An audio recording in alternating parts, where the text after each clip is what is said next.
자, 두 번째 이슈로 넘어가겠습니다.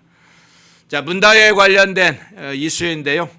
문다혜가 음주운전으로 피해를 당한 택시 기사와 합의를 한 것으로 지금 확인이 됐습니다.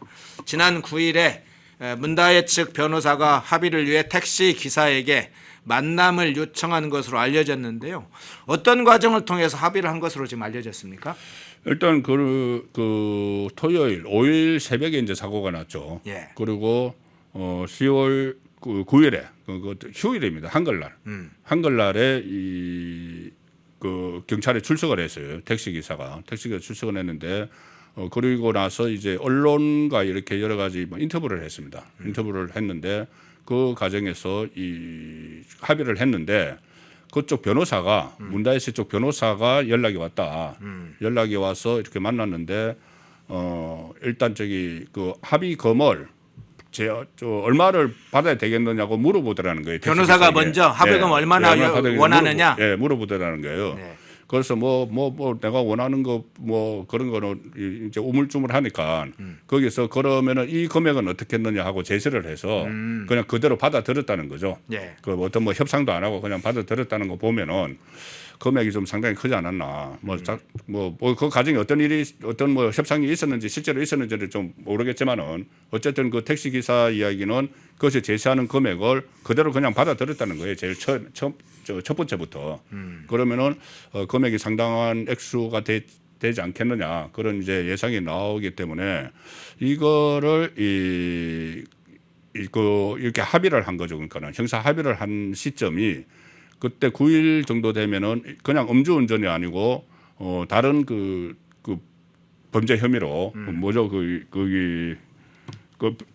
형량이 높은 범죄 혐의 있잖아요. 위험운전 치상죄. 네, 위험운전 치상죄. 예. 그걸로 전환을 할 수가 있다. 이런 보도가 나온 시점에 보니까 이 날짜가 그때 이제 합의를 한 것 같아요. 그러니까 서둘러 가지고 그 합의를 했다 그렇게 볼 수가 있는 거죠. 그렇군요. 자, 저희가 그러면 이 상황을 한번 분석을 해보죠.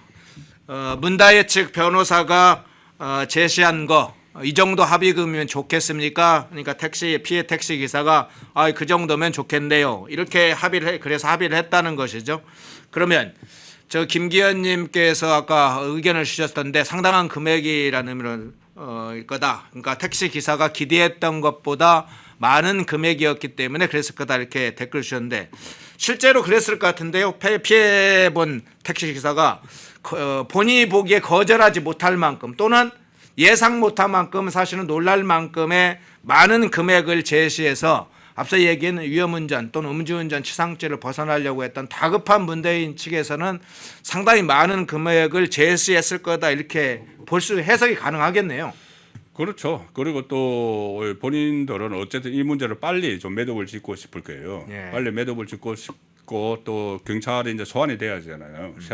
소환이 되면은 지금 공개 소환은 아니지만은 지금 용산경찰서에 지하 주차장이 없다는 거잖아요. 지하 주차장이 없어서 기자들이 지금 아직도 뻗치기 하고 있어요. 이 시간에도 뻗치기 하고 있어요.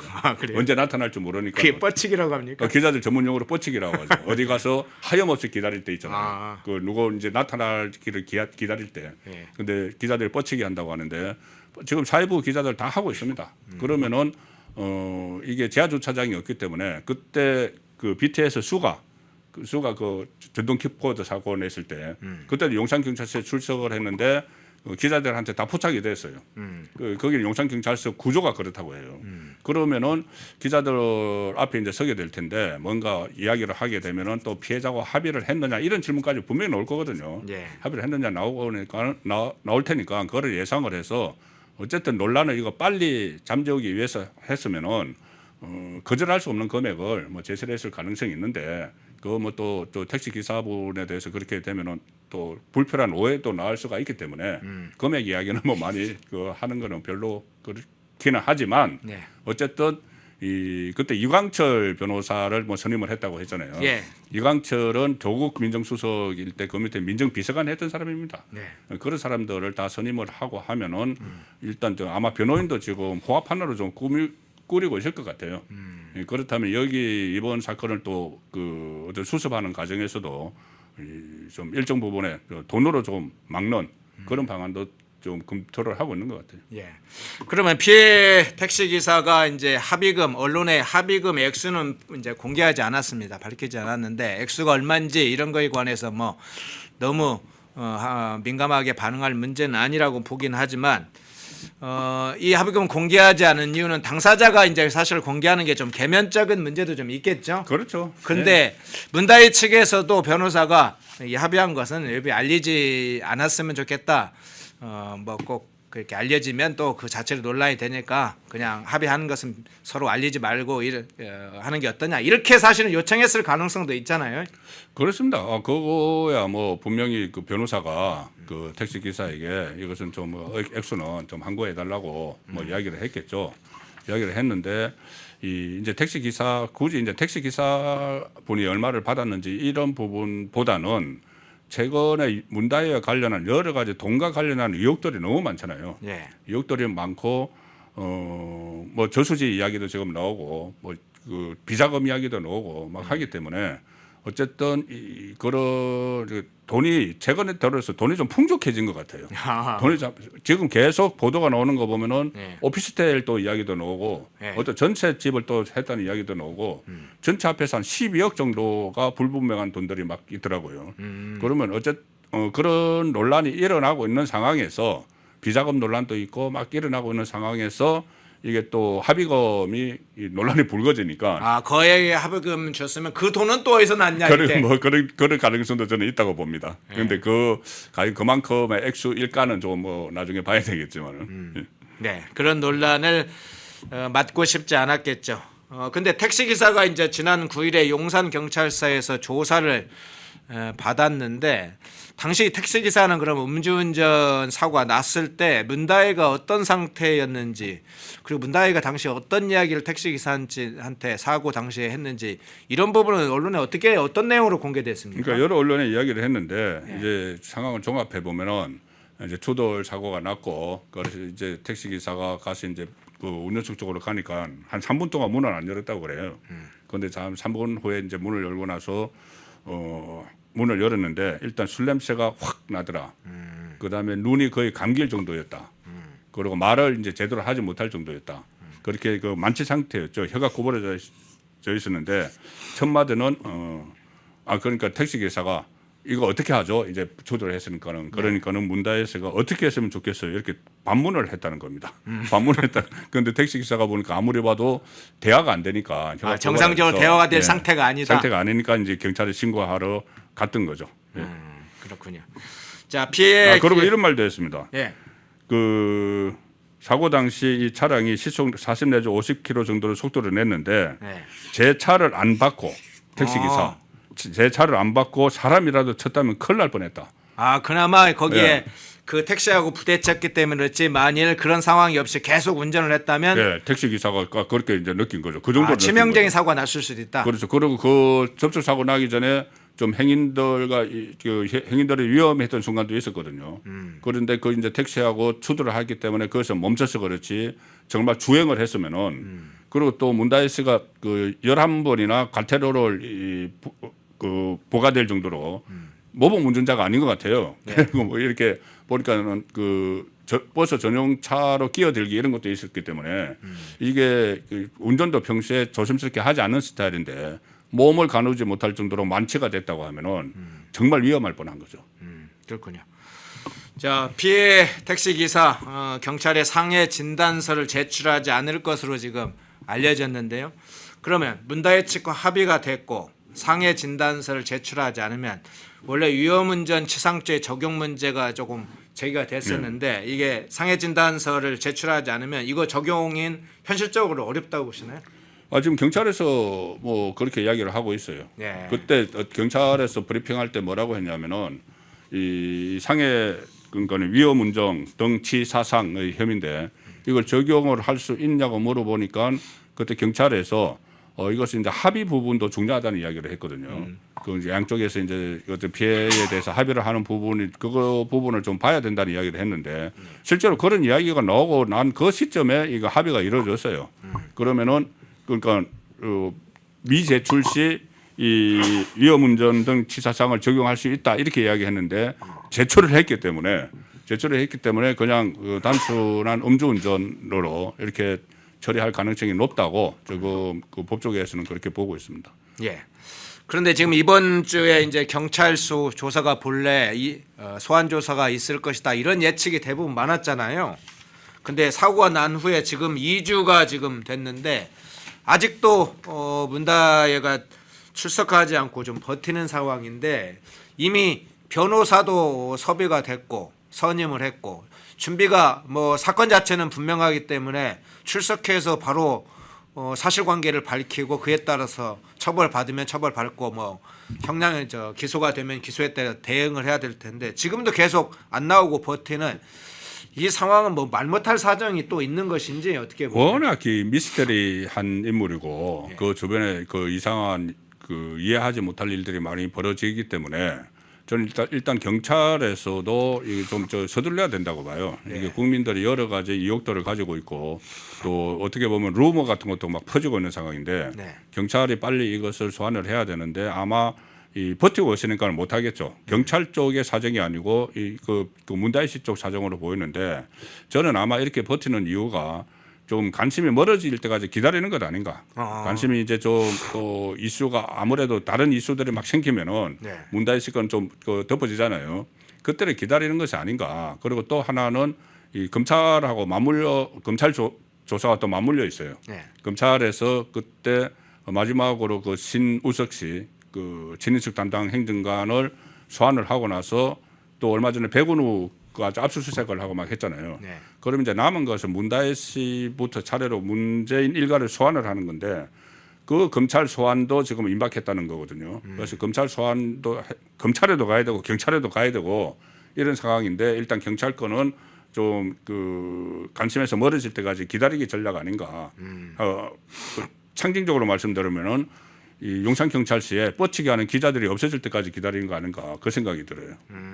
그 기자들도 뻗치게 하다가 좀 관심에서 좀 사라지거나 힘들고 너무 그렇게 피로감이 생기면 뭐 절차할 수밖에 없거든요. 네.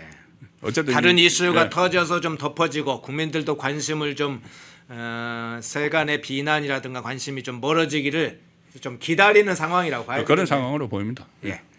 자, 문다혜 관련된 음주운전 사고 연관해서 다뤄봤고요. 자, 이슈가 좀 중요한 이슈가 두 개가 남아서 좀 더 분석하는 건 조금 두 번째 이슈는 이 정도로 하겠습니다. 세 번째 이슈로 넘어가 보겠습니다. 자, 국회 법사위 국정감사장으로 한번 넘어가 볼게요. 어제 대전고법에서 열린 국회 법사위 국정감사에서 상당히 꼴불견 같은 장면들이 나왔는데 오히려 그 장면이 문재인 전 대통령을 오히려 난처하게 만드는 상황, 그 인물이 있습니다. 민주당의 이성윤 의원인데요. 그 장면 한번 분석해 보겠습니다. 이성윤 의원은 피감기관장으로 출석한 정재규 전주지방법원장이죠. 정재규 법원장에게 이렇게 질문했습니다. 문재인 대통령 수사와 관련해 전주지검이 압수수색 영장을 몇 번이나 청구한 줄 아느냐? 법원이 그 수사 압수수색 영장을 기각한 적이 있느냐? 이렇게 물었어요. 그러자 정재규 법원장은 거의 발부된 것으로 안다 이렇게 답을 했습니다. 이에 대해서 이성윤은 법관들이 영장 자판기냐 이렇게 힐난을 했는데요. 이걸 듣고 있는 법원장 판사들 어땠을지 이런 상황도 생각을 해보게 됩니다. 자판기 이런 말 들으면 굉장히 이제 기분 나쁘겠죠. 기분 나쁘고 그러면 판사들은 아무런 판단 없이 판사들의 판단 없이 그런 영장을 발부한다는 이야기냐 이렇게 될 수 있는데 저는 이야기를 듣고 이 자판기에서 물건이 나오려면 그만큼 합당한 돈을 넣어야지 나와요. 그렇지 않습니까? 1,000원짜리인데 예를 들자면 500원 넣으면 너무 안 나오죠. 나와요. 네. 안 나와요. 그런데 그러니까 예를 들어서 검찰이 영장을 청구를 할 때 원래 한 10개가 혐의가 있어야지 법원이 발부를 할 텐데 한 5개 혐의만 가지고 뭐 발부 안 하죠. 그런데 검찰이 10개 이상의 혐의를 그 적시해서 하면은 발부할 수밖에 없는 거죠. 그러면 이제 그 자판기라는 말은 그런 측면에서 맞아요. 합당한 그 의혹들을 가지고 이것저것을 수사를 해야 되겠다고 해서 압수수색 영장을 신청을 하는 거거든요. 그러면은 충분한 사유가 있다고 그게 검찰들이 적었기 때문에 그걸 발부를 해준다. 이거 거꾸로 생각하면 그렇게 해야 돼요. 네. 그렇다면은 문재인과 관련된 여러 혐의들이 정말 그 이제 압수수색을 하라는 거를 본격적으로 수사를 할 필요가 있다고 인정을 하는 거거든요. 그러면 이 검사들이 이렇게 적은 것을 보니까 이것은 맞아. 이 정황을 보니까는 이것은 압수수색을 해서 뭔가를 감추고 있는지 이것을 수사를 해볼 필요가 있어 해서 발부하는 겁니다. 그냥 무턱대고 우리 문재인 수사 발부해 주세요 이렇게 한다고 발부하는 게 아니고 영장 안에 여러 가지를 자료하고 다 집어넣어야죠. 그리고 특히 판사들 입장에서 전주지법 판사들 입장에서 이게 전직 대통령과 관련된 그 사안인데 그렇죠. 그것을 일반 형사 사건에서는 그런 말도 있어요. 한 90% 이상 발부를 해줬는데 이제 수사를 한번 해보라고 하는 거니까 그냥 발부를 해준다 그런 말도 있지만은 이게 전직 대통령과 관련된 수사인데 이거를 함부로 이렇게 검토 없이 발부를 한다. 이건 그 법조 그 판사들 사이에서도 있을 수도 없는 일이죠. 저번에 가령 예를 들어서 권순일 같은 경우도 이게 발부가 그 압수수색 영장이 발부가 안 돼서 그때 애를 먹었다는 거거든요. 검사들이. 예. 이제 같은 판사라고 같은 판사라고 그런 것 아니냐 해서 발부를 안 해줘서 애를 먹었다는데 그때 법조계에서도 이거 아주 그러니까 대법원장까지 지낸 사람이기 때문에 이걸 굉장히 꼼꼼하게 살펴봐야 된다는 거예요. 그런데 전직 대통령 같으면은 판사들이 발부하기도 참 어렵겠죠. 웬만한 근거가 없으면은. 근데 근거가 있기 때문에 발부를 한 것이고 그러면 이성윤이 질문을 한 것은 오히려 문재인의 혐의가 더 짙어지는 그런 정황을 그 국정감사장에서 표출을 했다고 볼 수도 있는 거죠. 예. 결과적으로 이성윤이 어떤 짓을 했는지 그러면 살펴보겠습니다. 이성윤은 최근 5년간 전주지법의 압수수색 영장 발부율이 92.7%에 달한다. 이 통계를 공개를 했어요. 그러면서 뭐 영장 자판기 이것도 이야기를 한 것이죠. 그러면 전주지검이 이 범죄와 관련해서 상당한 증거를 제시를 했고 범죄에 대해서 상당히 소명을 잘했기 때문에 전주지법에서 압수영장을 100건을 내면 92.7건 그러니까 93건 정도를 압수영장 발부를 했다는 것인데 오히려 전주지검이 압수수색 발부율이 높다 그러면 전주지검 참 수사를 잘하네 이걸 거꾸로 홍보해 준 셈이 됐네요. 뭐 그런 그 결과도 되는 거죠. 그러니까 이게 그 법원이 발부할 수 없을 정도로 사전에 이제 내사를 하든지 그 수사를 해서 증거를 확보를 해서 압수수색 영장을 이제 발부를 신청을 했다면은 그 초기 수사를 잘했다는 이야기가 되는 거죠. 그렇게 되는데 특히 이 문재인 관련 사건은 전주지검에서 그 전에 한 4, 5년 전에 이게 고소고발이 됐는데 사실상 묵혀놨었어요. 이 사건은 묵혀놨는데 작년 9월 달에 지금 서울중앙지검장 이창수 검사장이 부임을 해서 캐비넷에서 이것을 꺼내면서부터 시작이 됐거든요. 네. 시작이 돼서 한 20명 이상이 이 소환이 되고 청와대 관련자들 그리고 압수수색도 한 열 몇 군데가 막 되고 했어요. 그러니까 그만큼 이 수사 필요성이 그 부각시키는데 전주지검이 수사력을 발휘를 했다고 봐야 되는 것이고 이게 또 전주지검에서 서울중앙지검으로 사건을 이첩해야 된다고 말이 나왔을 때 전주지검장이 우리가 해오던 거니까 우리가 계속 할 수 있다고 해서 전주지검의 형사 3부의 그 검사 9명을 다 투입해서 하거든요. 예. 9명을 다 투입해서 이 사건을 하기 때문에 아주 좀 치밀하고 주도 면밀하게 하고 있다고 봐야 되겠죠. 그럼 영장 발부율이 높아질 수밖에 없죠. 예. 결과적으로는 문재인 전 대통령을 상대로 한 압수수색 이걸 비판하려고 했는데 전주지검이 오히려 수사를 잘하고 있다. 그러니까 전주지방법원에서 압수수색을 할 때 다 받아들였다. 혐의에 대해서 상당히 정밀하게 살피고 초동 조사를 잘하고 있다. 이런 걸 확인해서 오히려 이성윤이 문재인을 엿먹이는 꼴이 지금 되는 상황인데요. 자, 이 문제도 한번 여쭤볼게요. 어제 이제 법사위 국정감사 대상을 보니까 각 지역의 고등법원, 뭐 각 지방법원, 가정법원 이렇게 전체 국정감사 대상이 되고 있던데 어제뿐만 아니라 날짜가 좀 다르지만 이제 대법원부터 해서 전체 법원을 지금 이번 국회 법사위에서 국정감사 대상으로 삼았던데 다른 기록에 보니까 국회 법사위에서 그렇게 한 적이 전례가 없더라고요. 그래서 이 초유의 상황, 이 법사위에서 법원을 뭘 기들리려고 하는 건지 이 부분은 어떻게 해석을 하세요? 그러니까 보통 이제 국정감사를 하면은 이게 상임위별로 하죠. 예. 그러면 주로 이제 행안이나 뭐 이런 것들에 이제 지방의 행안위 같은 경우는 지방 경찰청들이 있잖아요. 네. 경찰청 여러 경찰청 다 안 합니다. 그중에 이제 돌아가면서 이제 몇 개씩만 해요. 검찰청도 마찬가지예요. 법사위에서도 검찰청도 전국의 검찰청을 다 할 수가 없으니까 이제 몇 개씩만 골라서 하는데 그러면 법사위에서 법원도 마찬가지였죠. 그 딱딱 그 돌아가면서 일단 하는데 이번에 거기다 이제 대상에 포함됐다는 것은 법원에 대해서 이 압박이죠.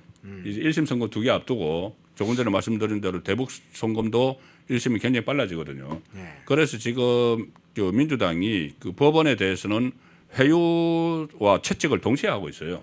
회유책은 저번에 뭐 그 말씀드렸다시피 뭐 법 예국제에서 판사들은 빼주는 거 이런 문제들 또 법관들에 대해서 법관 임용 자격 기준을 완화시켜주고 이런 것을 이제 회유책을 갑자기 막 쓰고 있거든요. 그리고 회유책만 쓰는 게 아니고 지금 협박까지 막 하고 있잖아요. 뭐 판사들을 뭐 탄핵하겠다는 이야기를 하고 그 차원에서 일단 그 이것은 전체 이 법원에 대해서 국정감사하는 것은 압박을 하기 위한 차원이라고 보고 그 질문을 하는 것도 뭐 이성윤 뭐 정재규 전주지법법원장에게 그런 이런 식으로 막 질문하는 것도 결국은 압박을 하기 위해서인데 이게 오히려 역효과를 내는 거죠. 그리고 이성윤은 사실 문재인 전 대통령의 경희대 법대 후배지 않습니까? 그렇죠. 그래서 문재인 정부 들어서 승승장구해서 서울중앙지검장까지 했죠. 네. 그리고 제일 혜택을 많이 받죠. 그럼요. 그 지금 국회의원 배지 달고 있잖아요. 네. 국회의원 배지 달고 있는 이 상황이 전부 다 문재인으로부터 다 시작이 됐는데 오히려 이제 문재인에게 불리한 상황을 만드는 그 결과가 된 거죠. 예. 오히려 문재인 전 대통령 자신을 급격하게 신분 상승을 하게 해준 문재인에게 오히려 엿먹이는 이성윤이 되고 있네요. 전주지방법원 관련해서 압수수색 영장과 발부율 관련된 이야기를 좀 주로 다뤄봤습니다. 자, 좋아요, 구독, 다시 한번 좋아요 꾹 좀 한번 눌러주시기 바랍니다. 자, 이슈 좀 다른 이슈로 가보겠습니다. 자, 김수경이 다시 등장을 했습니다. 김수경 하면 떠오르는 게 있죠. 우리들 병원 떠올리는 분도 계실 거고 여러 가지가 있겠죠. 문재인을 정계로 끌어들인 인물 김수경으로 알려져 있죠. 노무현 전 대통령의 강력한 후원자였다. 상당히 많이 뒤에서 돈을 대줬다. 지원을 많이 했다. 김수경 전 우리들 리조트 회장, 우리들 병원 그룹 관계자이기도 하죠. 그런데 이 김수경 씨가 재판을 받았는데 1심에서 징역형을 선고받았다는 소식이 어제 알려졌는데요. 이게 어떤 사건 때문에 지금 이런 일이 벌어졌나요? 김수경 씨가 베트남 하노이에 예. 병원을 짓기로 했어요. 예. 병원을 짓기로 해서 어떤 그 건설업체에 그 운영을 그 건설을 맡겼는데 그때 베트남 정부가 그런 내부 규정이 있다고 합니다. 현지 공사를 진행을 하려면은 미화 20만 달러를 잔고로 보유하고 있음을 증명을 해야 된다. 그러니까 그 건설 업체가 그러니까 이거 시행을 하는 이 김수경 씨 쪽이 그만큼 자금 여력이 있는지를 보는 거죠. 그래서 20만 달러면은 그때 당시 환율로 하면은 이게 그 2억 3천만 원, 2억 3천만 원 됐는데 이걸 김수경 씨가 그 건설업자에게 잠깐 빌렸다는 거죠. 빌려서 이제 잔고를 이렇게 채워놓고 그것을 증명을 했는데 나중에 사업이 결국은 무산됐어요. 하노이 병원 짓는 사업이 무산됐습니다. 그걸 돌려줘야 되는데 네. 그걸 돌려주지 않고 횡령을 했다는 거죠. 본인의 그 통장으로 다 돌려가지고 써버렸다는 거죠. 그 혐의로 어제 그 횡령 혐의로 1심에서 징역형을 선고를 받은 겁니다. 예, 그 자료를 보니까 이제 김수경 전 회장은 돈을 빌려놓고 이렇게 이야기를 법정에서 했다고 그럽니다. 반환해야 하는 돈인 줄 몰랐다 이렇게 주장을 했어요. 이에 대해서 김지영 판사 재판장이 이런 얘기했습니다. 판결문에 이렇게 판사 선고를 할 때 이런 얘기를 한 거죠. 김수경 전 회장은 병원 신축 사업의 주체로서 회사 계좌 인출의 최종 승인 권한을 가지고 있다. 이러면서 이어서 이렇게 얘기했습니다. 회사 계좌에 송금된 돈의 출처나 입금 명목을 확인하지 않았다는 김 전 회장의 주장은 납득하기 어렵다면서 질책을 했는데요. 자, 이 지금 뭐 많은 사건들 중에 이재명, 문재인 이 관련자들이 사건이 터지면 나는 모른다, 보고받지 않았다, 뭐 이러고 있는데 이 장면과 좀 비슷하게 연상되는데 친문의 대모라고 했던 이런 사람의 저런 나는 반환해야 되는 돈을 빌렸는데 반환해야 되는 돈인 줄 몰랐다. 저런 행동과 발언 어떻게 평가하세요? 그러니까 어떻게 보면 이제 좌파 전체에서는 예. 어떤 뭐 도덕성 뭐 이런 것도 문제지만은 발뺌을 하는 게 저는 특기인 것 같아요. 무슨 사안이 터지면은 정정당당하게 나서가지고 이렇게 이야기를 하고 자기 것을 인정을 하는 대신에 일단 발뺌을 하고 몰랐다 이렇게 하는 것이 지금 좌파 진영 전체의 뭐 특성인데 뭐 김수경 전 회장도 그 마찬가지로 이 법정에서 그런 식으로 발뺌을 하고 있지만은 그 법이 그렇지는 않죠. 법이 그렇지는 않기 때문에 다 단죄가 되는 것이고 뭐 조금 전에 말씀하셨다시피 이재명, 문재인 다 이런 식인데 결국 뭐 법원에서 발뺌하는 게 통하지 않는다는 것을 이번 판결에서 보여줬다고도 볼 수 있습니다. 예. 자, 김수경 그 앞에 사건은 뭐 베트남 관련된 사건입니다만은 김수경 하면 떠오르는 게 있죠. 우리들 병원 1,400억 권력형 특혜 대출 이게 딱 떠오르죠. 대부분은 이상호 남편이죠. 이상호 우리들 병원 회장, 부인 김수경 우리들 리조트 회장, 양정철 민주연구원장, 정재호 민주당 연구원, 윤규근 전 총경 이게 다 우리들 병원 특혜 대출에서 등장하는 인물들인데요. 문재인 정부 당시에 이 사건 제대로 조사 안 하고 덮어버렸죠. 이 사건의 내막 이거 지금 아직까지도 해결이 안 되고 있는데 어떻게 해결해야 한다고 보세요? 지금 이상호 원장하고 그 김수경 씨는 부부죠. 예. 부부인데 저 이혼을 했습니다.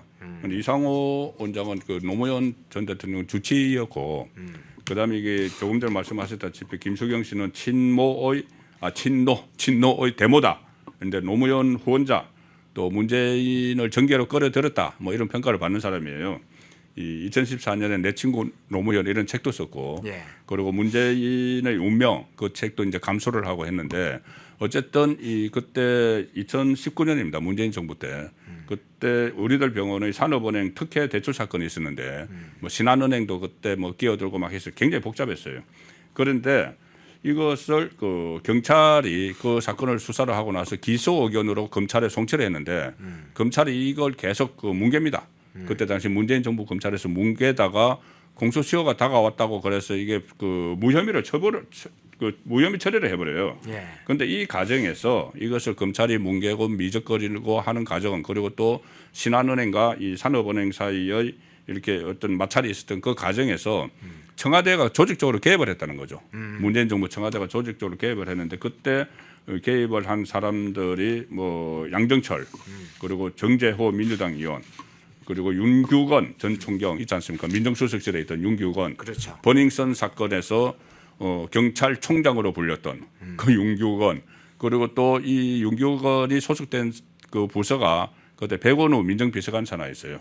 그래서 백원우 또 개입설까지 나와서 윤규건이 그 녹취록에 보면은 이런 상황들을 그 산업 그 특혜 대출 상황들에 대해서 백원우에 보고를 했다는 이런 녹취록도 그때 나왔거든요. 네. 그것이 이제 청와대가 조직적으로 개입을 한 의혹이 있는데 이게 그때 묻혀버렸고 이것도 언젠가는 다시 조사를 해봐야 되는데 수사를 하든 조사를 해봐야 되는데 그 상황에서 이 김수경 씨의 다른 사건의 1심 판결이 나온 거죠. 예. 백원우, 양정철, 윤규근 이 아주 그냥 사건 나올 때마다 중요하게 하나의 통로이고 중요한 역할을 했던 핵심 고리들이 사실은 이 사건에 다 연결되어 있는데 이런 사건 자체가 사실은 특검 대상이 될 만한 거 아닙니까? 이런 게 특검이죠. 네. 아니 그러니까 지금 특검을 좀 그 좌파 패널들도 이상한 방향으로 자꾸 이야기를 하던데 예. 마치 권력에 그 관련된 사건을 특검한다. 그거 맞아요. 네. 저는 현재 살아있는 권력에 대한 사건을 특검을 하는 거죠. 그리고 또 하나 중요한 것이 검찰 수사가 미진했을 때 하는 게 특검이에요. 그런데 이것은 그때 당시 권력이었고 그리고 또 검찰 수사가 미진했잖아요. 경찰이 그 송치를 해줬는데 그것을 뭉개버렸지 않습니까? 조건이 다 맞네요. 예. 그러니까 두 개 다 맞는 거죠. 권력에 대한 수사는 하기가 어려우니까는 특검을 한다. 그리고 또 검찰에서 수사 제대로 안 있다는 의혹이 들면은 특검을 한다. 이 두 가지가 다 맞잖아요. 예. 그럼 이런 걸 특검을 해야죠. 그렇군요. 자, 마지막 질문입니다. 저 라이브 방송 시작하셨죠? 아 예. 그 질문입니까? 중요한 질문이죠. 우리 송국근 평론가님께서 라이브 방송을 시작을 했습니다. 그 소개를 좀 잠깐 언제 방송하나요? 월화 수요일 날 예. 월화 수요일 날 저녁 그 7시부터 8시 사이에 이 라이브 송국근의 정치 쇼. 예, 저 혼자 1시간 동안 쇼 합니다. 쇼요? 1시간 쇼, 라이브 쇼. 라이브 쇼 합니다. 라이브 쇼 하면 배웁니까? 라이브 상당히 재미있어요. 야, 그래요? 예, 저 긴장감도 되고 예. 아직은 제가 서툴러서 직접 이게 소통을 잘 못해요. 예. 근데 나중에 이제 점차 이제 소통도 하고 하려고 시작을 했습니다. 그렇군요. 예. 월화수 7시에 송국근 우리 평론가님이 라이브 쇼가 진행된다고 합니다. 라이브 쇼를 어떻게 하는지 우리 시청자들 많은 관심 부탁드립니다. 송국근 본부장님 고맙습니다. 네, 감사합니다. 인터넷 검색창에 펜앤마켓을 검색해 주세요. 펜앤마켓은 펜앤드마이크 구독자분들을 위한 종합 쇼핑몰로 좋은 상품으로 온라인 최저가를 목표로 하는 마켓입니다. 많은 관심과 사랑 부탁드립니다.